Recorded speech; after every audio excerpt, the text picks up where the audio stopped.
Hey, it's Jason, Nomadic Pagan. Welcome to week 49. We're almost done with this thing. Week 49 is the final high day in Dedicant Oath Rite. So let's jump right into it. Week 49, required number 2, meetings and discussion of high days. And number 9, relationships to kindreds. And number 10, personal religion. And number 11, Dedicant Oath and Rite, required reading none. Ideally, your Dedicant Oath Rite will be public.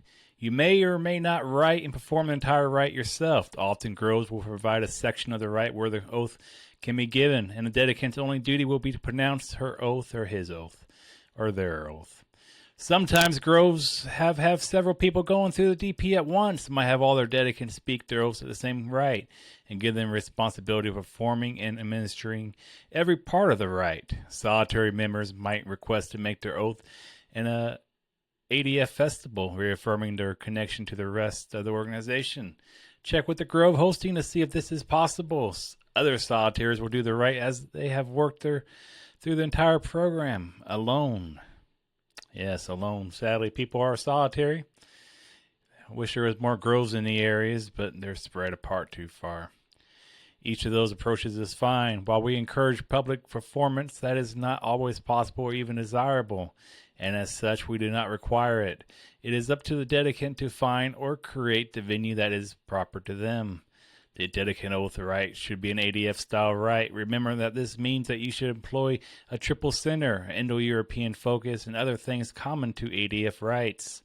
Although this should go without saying, please also note that it's because this is an ADF rite, you should not use blood in the rite, especially if the rite is done publicly.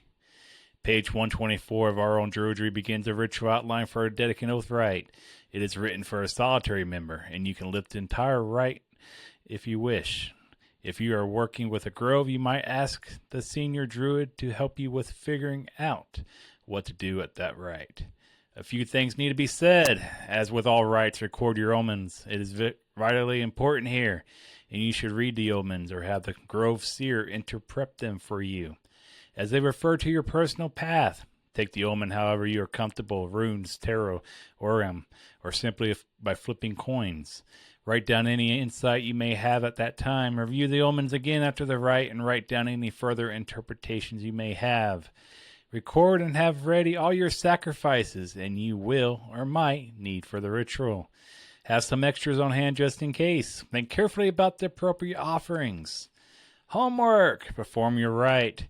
You will be required to make a self-evaluation of the rite, including how you perform. Write down anything you can think of that was important. Then write down anything that seems unimportant. Write down what went right and what went wrong. Get as complete record as possible.